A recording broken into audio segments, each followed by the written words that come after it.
Everybody, welcome back to your latest January transfer news. This is a transfer daily. We'll be going through all the latest news, consolidating it and going through what has been reported in the media today about Manchester United. So let's talk Manchester United first. So the first thing I'm going to start off by talking about is this guy here, Carlos Baleba. Now again, he has been linked with the move to Manchester United, and we'll be going through what has come out from Sky Sports, and also there has been some quotes from Brighton's CEO as well on the move. So AMORIM has obviously said the transfer window, there's no plans. Could that be him keeping his cards close to his chest? We don't know. But he said the transfer window is not going to change. We have no conversation about changes in the squad. We just need the Champions League places, but we must focus on the next game. So again, I mean, that kind of removes the credibility of all the stuff that's been reported right now and what I'm going to talk about. But I still think it's a conversation to have about a potential midfield option in this window. So Manchester United have explored Carlos Baleba this January, but Brighton are set to keep him to at least the 2026 or summer. United are also considering adding two midfielders in 2026 with Lille's Ayoub Bouadi and Christos Mouzakis on their short list. So I think he plays for Olympiacos. So United are looking at definitely young midfielders. Then what came out today from Brighton CEO, which I thought was very interesting, he said this: no call from Old Trafford, no call from anyone connected to United. We have no plans or desire to sell Baleba this window or in any future window, but we know he's a talented player and has got a lot of options ahead of him. For us right now, he's an important player and we look forward to welcoming back from the African Cup of Nations. So Carlos Baleba, obviously,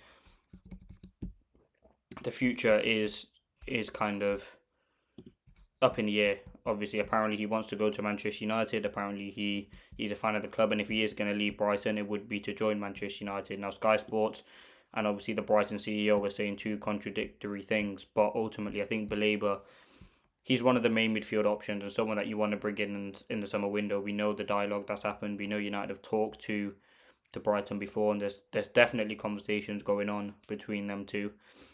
The price is the region between 80 to 100 million, which I think is ridiculous. But again, he is 21. He's one of Brighton's best players, and we know they are a selling club.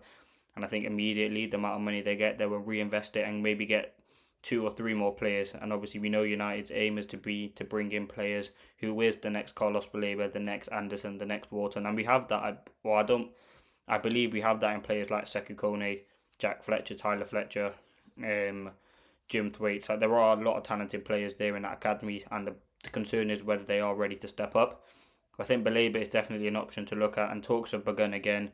United will be in contact. Do I think anything will happen in January, which is the most important thing? Probably not, but I think it's definitely something to look at as a conversation, because listen, there's Baleba's season. This season hasn't been as great as you'd want it to be. There are concerns that he hasn't kind of stepped up his performance, but I think he's done alright at times. He's doing very well at AFCON now for Cameroon, and hopefully Mbeumo can kind of get that deal over the line. But that's it on Carlos Baleba.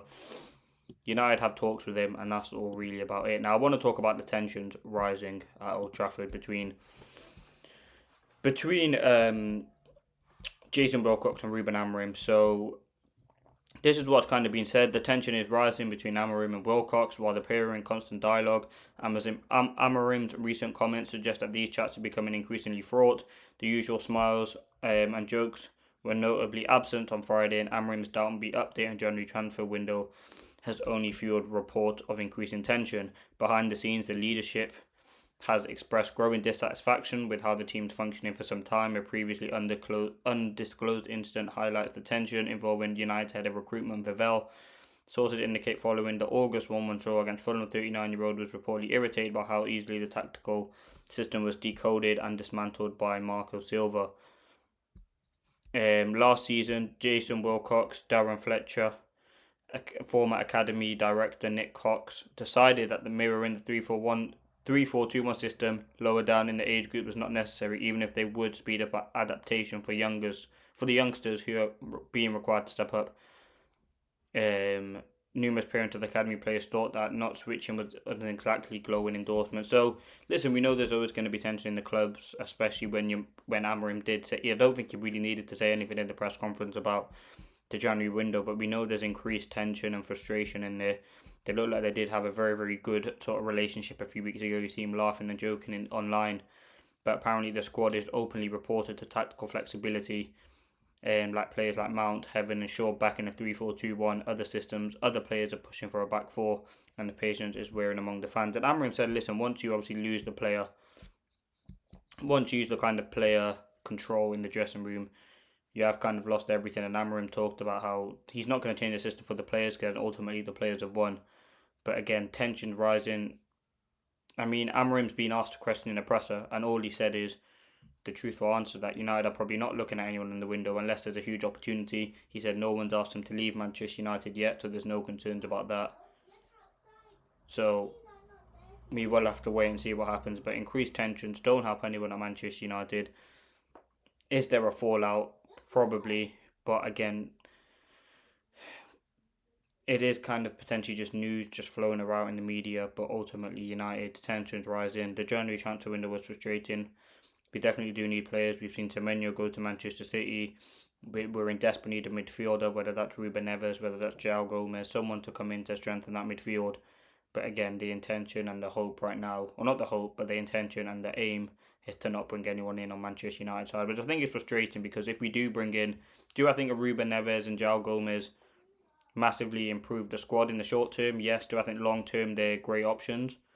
More so João Gomez than I do Ruben Neves, but immediately I think they come in and give us more options and more quality. Ugarte, not good enough. Casemiro, limited, can only play 60 minutes. Mainoo's not getting a sniff, and Bruno's injured at the moment. So we are in desperate need of a midfielder, which leads me on perfectly to the Kobbie Mainoo situation, which we will end the show with. So on the Kobbie Mainoo situation, apparently Besiktas have contacted United and want Mainoo on an 18-month loan deal, which would obviously keep him at Besiktas from now to the end of summer 2027. Now, in terms of Mainoo, apparently again from Samuel Luckhurst in the Sun as well, Mainoo don't want to leave. So we know there's a lot of reports flying around and he has no intentions to leave his boyhood club. But what I would say about Kobbie Mainoo is going to Besiktas the only reason Mainoo wants to leave is one, he wants to get into that World Cup squad, and two, for him to get into that World Cup squad, he has to be playing. So that's why he wants to leave. He can get regular minutes for any club. There's lots of clubs linked, Bayern Munich, Atletico Madrid, obviously Napoli being the main one, Besiktas now, Chelsea have been linked as well. Lots of clubs will be interested in signing Mainoo. Obviously the concern on the United side is losing out on a big talented player, and Amorim said Mainoo's the future of the club. But ultimately, I think Mainoo's becoming increasingly frustrated and does want to leave Manchester United, which again is completely understandable. Now, in terms of what is likely to happen, I would say Mainoo's not likely to leave this window. Because one, I think the most likely player to go is Xerxes. Obviously, Ugarte has been linked again to Galatasaray, so hopefully something can materialise there. But I think the most likely player to leave in January is Xerxes. Then I would say Mainoo, then Ugarte. I don't think he has much of a chance, but hopefully he does leave. So that's the latest Manchester United update. Mainoo apparently could be on the move to Besiktas, but he has no intention of. And I think Besiktas is a decent club in Turkey, but is that the sort of club where if he plays well, like you don't really see many players from abroad? I remember the whole thing about Tomori. I know he was a very good player or he still plays for AC Milan, I think, but he just couldn't get into the squad.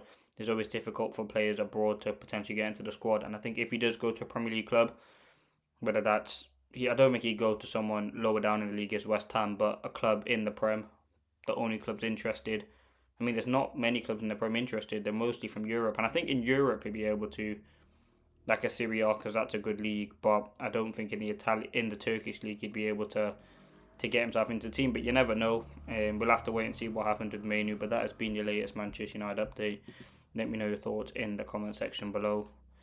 That has been your transfer daily. Throughout the January transfer window, we'll be here. Hopefully we can sign someone, whether that's Ruben Neves, whether that's João Gomez, whether we even get rid of some players or bring in. Because if United do get rid of someone, the expectation and the likelihood is they do bring in someone to replace them. So we'll have to wait and see what does happen in there. But that's your first episode of Transfer Daily for Manchester United in the January transfer window. Let's see if we bring one in. In terms of early predictions, what I think will happen, I think Xerxes will go and we bring in one midfielder. I think Ruben Neves, but again, I don't know. I don't have any sources. We'll have to wait and see. Peace.